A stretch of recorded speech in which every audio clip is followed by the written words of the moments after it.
आज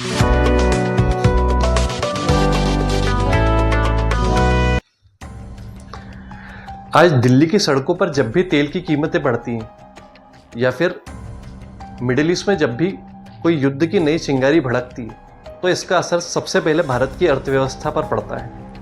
और इस सब के बीच यदि कोई नाम बार बार सामने आता है तो वो है ईरान का। लेकिन आज जो भी हम ये युद्ध, टकराव और सैंक्शंस देख रहे हैं, क्या इसको टाला जा सकता था? क्या वॉशिंगटन और तेहरान के बीच में कभी दोस्ती की गुंजाइश हुआ करती थी? और यदि हाँ, तो वो कैसे और किसने बर्बाद की? दरअसल ये कहानी सिर्फ अमेरिका और ईरान की नहीं है, बल्कि ये कहानी है उन मिस्ड अपॉर्चुनिटीज़ की जो भारत के द्वारा ज़ाया कर दी गई और जिसकी वजह से आज भारत अपने आप को स्ट्रेटेजिक बैलेंस और अपनी एनर्जी सिक्योरिटी की जद्दोजहद के बीच में फंसा हुआ पाता है।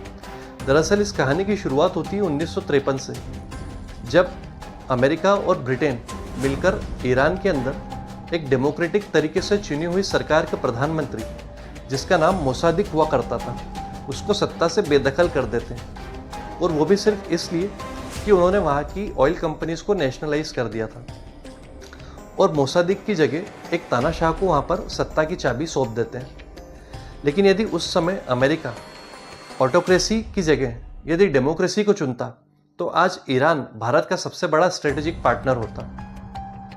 याद रहे कि ये वही अमेरिका है जिसने उस समय डेमोक्रेसी को क्रश करके एक ऑटोक्रेट को, एक अथॉरिटेरियन को सत्ता की चाबी दी। और यही अमेरिका आज जब भारत चाइना के साथ अपने रिश्ते सुधार रहा है, तो ये अमेरिका आज भारत को उसी डेमोक्रेसी की दुहाई देकर उसके पास जाने से रोक रहा है। ये अमेरिका की हिपोक्रेसी की एक इंतहा है। वहीं जब बात 1979 में, भारत उस समय भी खामोश रहा जब पूरी दुनिया सदमे में थी, जब ईरान ने पलटवार करते हुए अमेरिका के 52 डिप्लोमेट्स को बंधक बना लिया था। और ये अमेरिका के लिए काफ़ी ह्यूमिलिएटिंग था और ईरान के लिए एक प्राइड वाला मोमेंट हुआ करता था।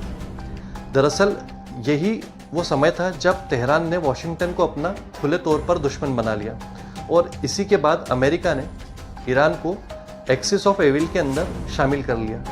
और भारत को यहाँ से एक बहुत बड़ी सीख मिली कि ये कभी भी किसी भी सुपर पावर को ब्लाइंडली ट्रस्ट नहीं किया जा सकता।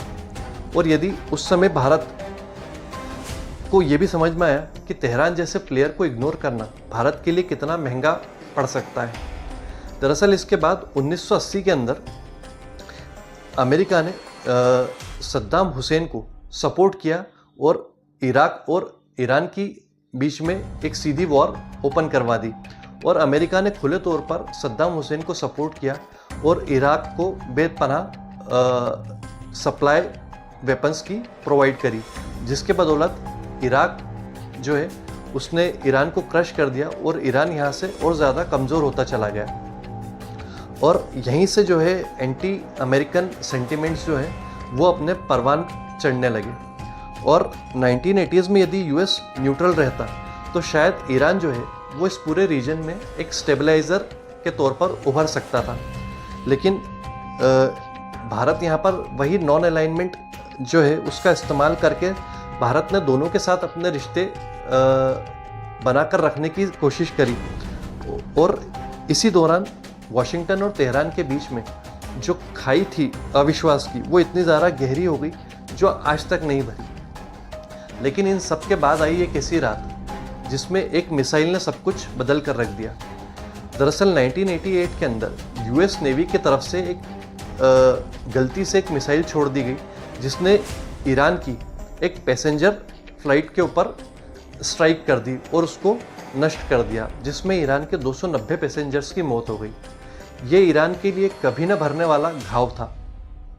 और इसी के बाद जो है, यदि उस समय अमेरिका थोड़ा सा पेशेंस और संयम बरतता और यदि वो अपनी गलती को एक्सेप्ट कर लेता और ईरान से माफ़ी मांग लेता, थोड़ी सी जिम्मेदारी यदि कबूल कर लेता, तो हो सकता है कि विश्वास का आखिरी धागा जो है वो यहाँ से बन सकता था। लेकिन अमेरिका ने इसको एक एक्सीडेंट कहकर बात को टाल दिया और आई गई कर दी। और इसी के बाद जो है यही एरोगेंस आगे चलकर न्यूक्लियर डील और सैंक्शंस के पॉलिटिक्स में दिखने लगा। दरअसल 2000 में जॉर्ज बुश ने ईरान को एक्सिस ऑफ एविल के अंदर शामिल कर दिया।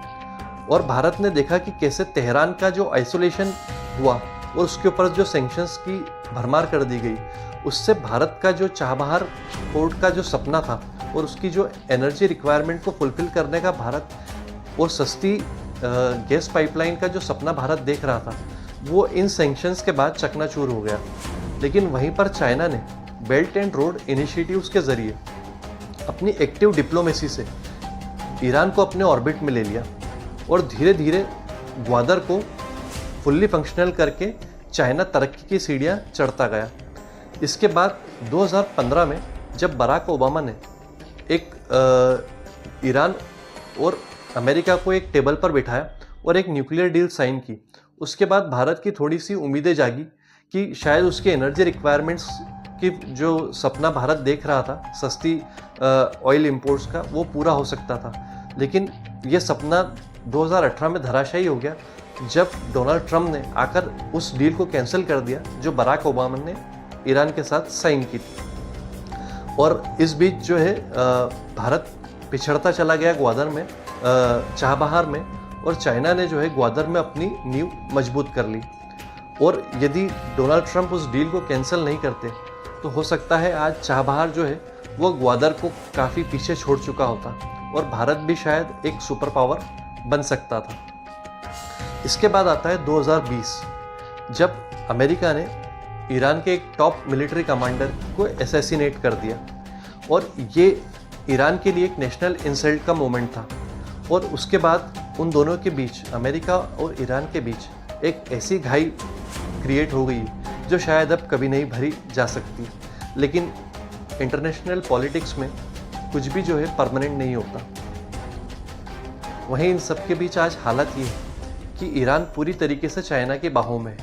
वहीं अमेरिका ईरान के ऊपर अपना प्रेशर बढ़ाते जा रहा है और इस सब के बीच भारत अपने आप को फंसा हुआ महसूस कर रहा है।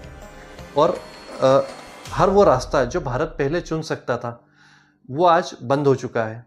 और अब बात सिर्फ अगर और मगर पर आकर टिक चुकी है कि यदि 1953 में अमेरिका तानाशाह को सत्ता में अपॉइंट नहीं करता, वहाँ की डेमोक्रेटिक सरकार को नहीं गिराता, यदि 1979 में उन डिप्लोमेट्स को ईरान कैद नहीं करता, यदि उसके बाद 1988 में जो है यदि ईरान और इराक की वॉर ना होती, यदि यूएस नेवी जो है ईरान की पैसेंजर फ्लाइट्स को हिट नहीं करती और यदि भारत उस समय एक म्यूट एक्सपेक्टेटर बनकर नहीं रहा होता, तो शायद आज भारत जो है अपनी इस जो भारत को आज वो सब नहीं करना पड़ रहा होता जो भारत कर रहा है।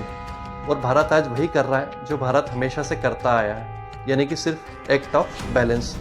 और भारत के लिए यहाँ पर सबसे बड़ी सीख ये है कि यदि भारत अपनी किस्मत की चाबी यदि दूसरों के हाथों में सौंपता रहेगा तो उसका नतीजा वही होगा जो आज हो रहा है। भारत को इस सबसे सीख लेकर अपनी डिप्लोमेसी, अपने पोर्ट्स और अपनी एनर्जी और सेफ्टी को जो है उसकी कमान भारत को अपने हाथों में लेकर रखनी होगी। और जब भी यदि अमेरिका और ईरान का यदि कोई टकराव या युद्ध होगा तो उसमें नुकसान हमेशा भारत का ही होगा। और यदि हम इन सब के बावजूद भी यदि तैयार नहीं रहे तो आगे जो घाव है वो और गहरा होगा।